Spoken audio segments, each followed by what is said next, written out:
channel. Today we'll be going in depth into the homologous series known as the alkanols or the alcohols.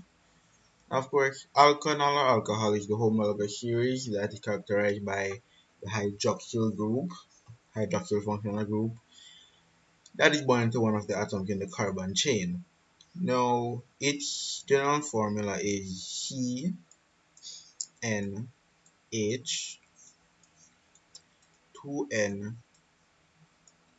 plus 1 OH.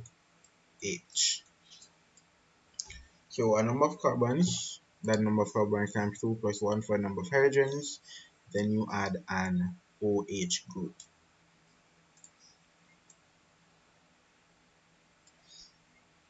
So for example, let's say I wanted to make an alcohol with 3 carbons in chain. So we'd have 3 carbons, to we'd of course just add the OH first. You can just add it, you can also just add in functional group, and then we can just fill all the other spots with H's.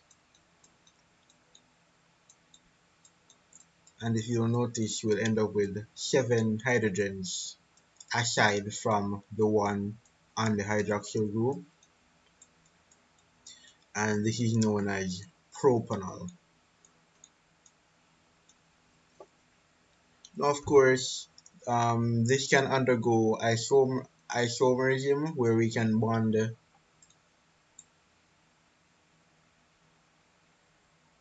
the OH to the middle carbon,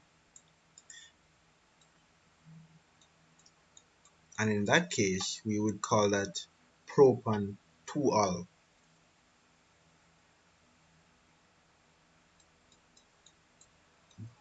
We can call it propan 2-ol. Now there's no propan 3-ol because whichever one of these the OH you bond into at the end, that can be referred to as the first carbon. Now there are 3 types of alcohols. There's primary, there's secondary, and there's tertiary. Now here's the difference. Primary alcohols, in primary alcohols, the OH is attached to a carbon which is bonded to one other carbon. So let's, for example, look at the one we had just drew.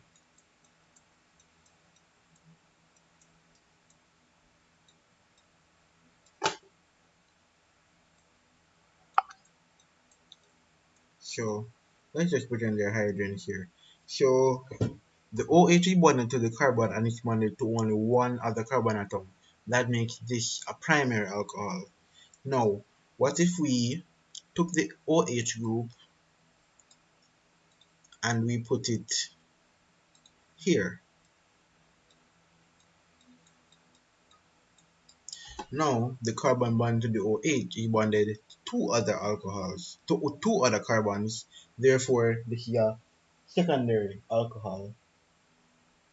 And what if we had something like this?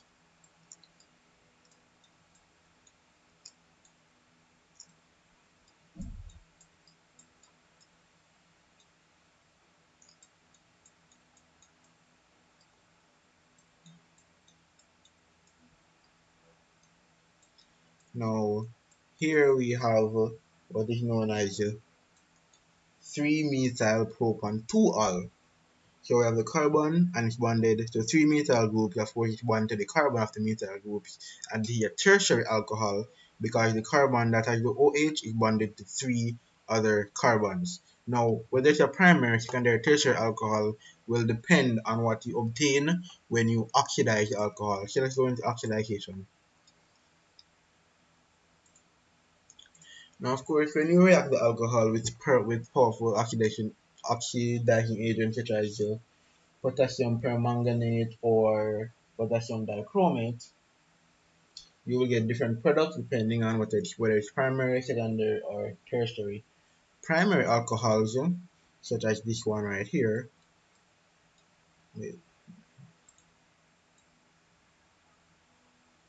primary alcohols, such as this one right here, will give us will oxidize to an aldehyde. And if the oxidizing agent is strong enough, it will further oxidize it to a carboxylic acid. So, for example, we have this,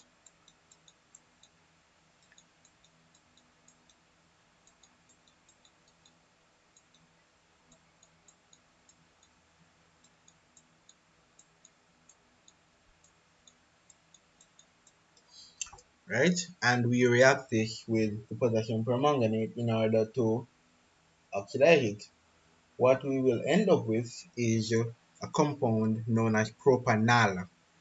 Propanal or propaldehyde. So we end up with,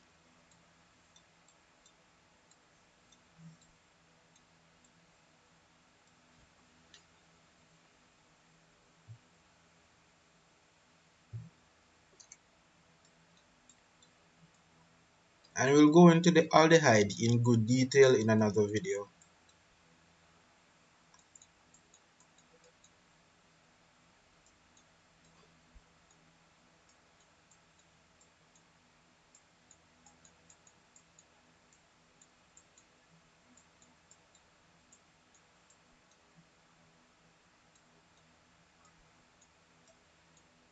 So here you have it.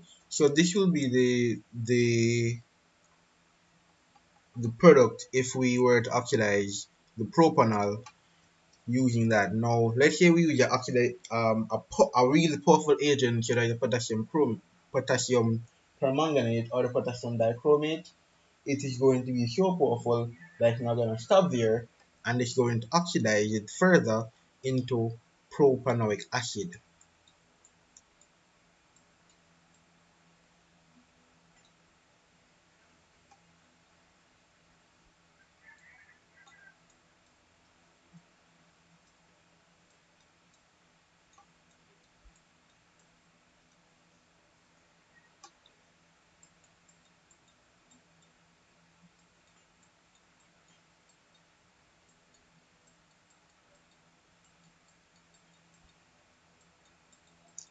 So that's what happens when you oxidize a primary alcohol.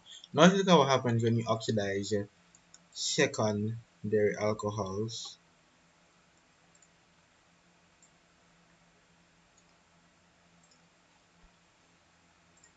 So let's draw up a secondary alcohol. We'll use the one from before. We can use propan 2-al.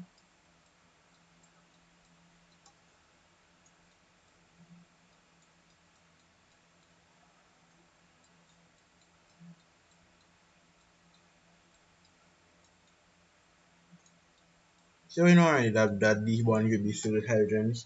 So let's get right into it. So when we oxidize a secondary alcohol now, we will get what is known as a ketone or an alkanone. So previously oxidizing the primary alcohol gave us an alkanal or aldehyde. Oxidizing secondary alcohol will give us a ketone, and it stops there. Once you reach the ketone, it stops there. So for example, let's say we oxidize 2-propanol 2-propanol with potassium permanganate or potassium dichromate, we could end up with propanone, aka acetone.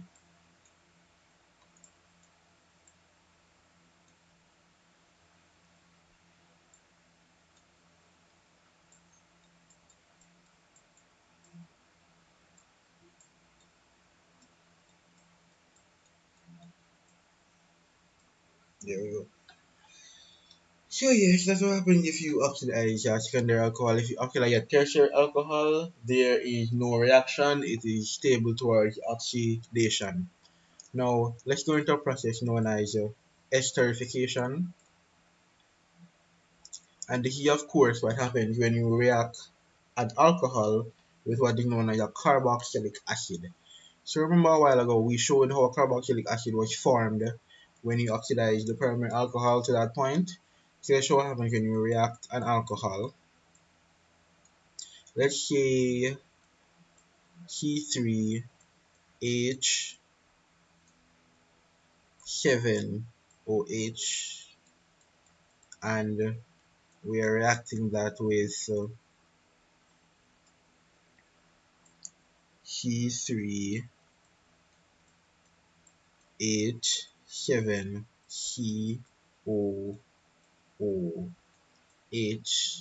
This is butanoic acid. This is butanol. This is propanol. Butanoic acid and propanol. What we'll get is something known as an ester, a new compound known as an ester, and the formula for this ester will be C3H7.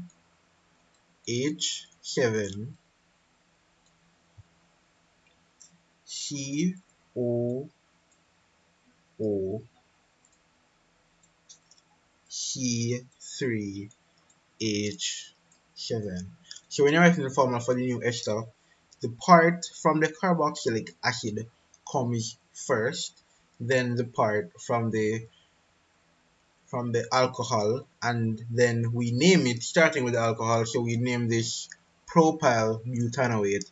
Now of course it's not just ester that comes off. The OH from here and the H from here combines to give you H2O. These esters are known to be quite sweet smelling many of the times.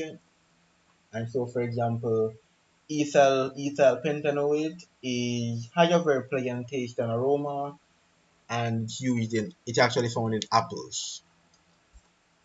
Now the last thing we talk about when it comes to alcohols is the dehydration of alcohols. Alcohols undergo dehydration reactions to produce alkenes. So what you can use to be a suitable agent is H2SO4, aka sulfuric acid. And when, let's say for example, we have pentanol,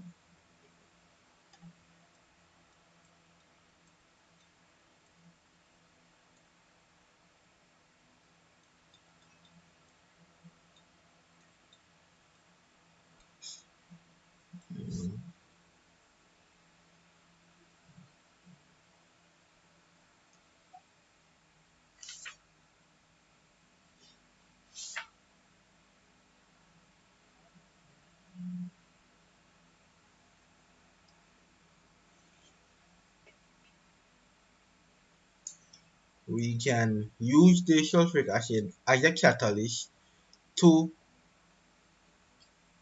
dehydrate the pentanol, removing an entire water molecule, and end up with C5H10,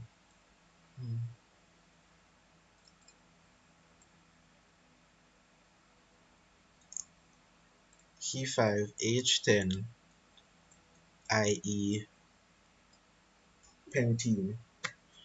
Alright, so that's it today, guys. That's it for this video, and thank you so much for watching. Have a good day. Tell me pretty lies, look me in the face.